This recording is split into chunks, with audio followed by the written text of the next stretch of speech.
Assalamualaikum warahmatullahi wabarakatuh. Perkenalkan, nama saya Diva Safira. Saya dari kelas Teknik Elektronika 2B. Di video kali ini, saya akan menjelaskan mengenai keandalan atau reliability. Nah, apa sih itu reliability?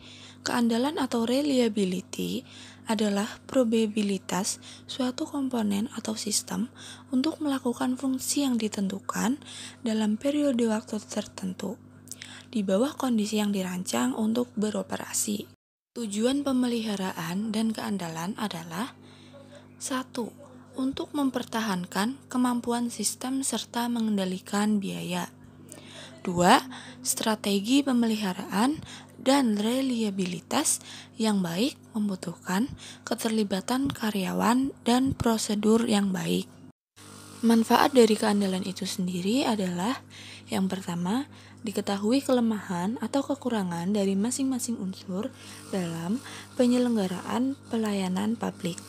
Yang kedua, diketahui kinerja penyelenggaraan pelayanan yang telah dilaksanakan oleh unit pelayanan publik secara periodik.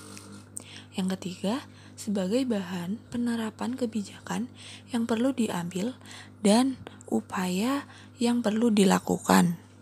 Yang keempat, diketahui indeks kepuasan masyarakat secara menyeluruh terhadap hasil pelaksanaan pelayanan publik pada lingkup pemerintah pusat dan daerah.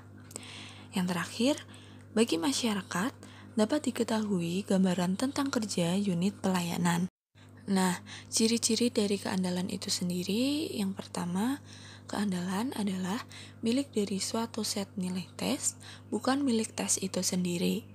Yang kedua, keandalan dapat dinyatakan untuk 2 atau lebih pengukuran independen yang diperoleh dari tes yang sama untuk setiap anggota kelompok. Yang ketiga, suatu tes dikatakan reliable jika 2 buah tes dilakukan pada jarak waktu yang dan menunjukkan skor yang tidak jauh berbeda.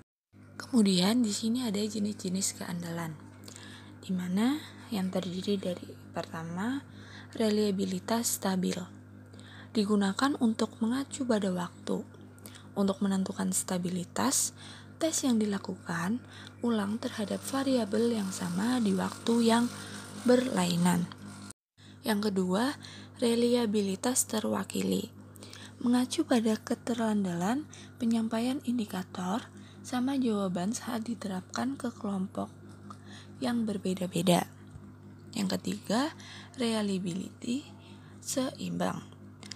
Menerapkan banyak indikator yang dapat dioperasikan ke semua konsepsi pengukuran. Berikut ini cara meningkatkan reliability, antara lain. Pertama, untuk menyeleksi komponen, maka bisa menentukan nominal penekanan seperti suhu dan getaran. Yang kedua, mengidentifikasi faktor-faktor yang mempengaruhi tingkat tekanan maksimum, seperti faktor beban, statis, dan dinamis.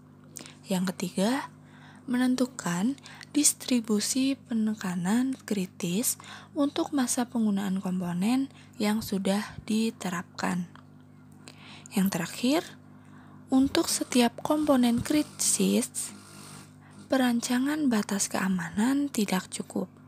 Tindakan korektif juga harus dilakukan. Adapun contoh penerapan dimensi keandalan pada produk. Nah, sebelumnya, apa sih dimensi keandalan? Dimensi keandalan adalah menyangkut kemungkinan tingkat kegagalan pemakaian. Artinya, produk sering tidak dapat dioperasikan sesuai fungsi utama karena adanya masalah-masalah teknis. Nah, di video ini contoh pada sepatu boots. Kemungkinan sepatu boots dapat bekerja secara memuaskan pada waktu dan kondisi tertentu dengan penerapan sebagai berikut. Pertama, robust design. Sepatu tersebut didesain khusus untuk menghadapi musim dingin atau musim semi, dan sebagainya. Yang kedua, layanan garansi atau servis dengan kurun waktu tertentu dan lokasi servis yang terjangkau. Yang ketiga, sepatu yang baik dan bisa diandalkan untuk kesehatan kaki. Mungkin itu saja yang dapat saya sampaikan mengenai keandalan atau reliability. Dan mohon maaf apabila ada kesalahan kata. Terima kasih.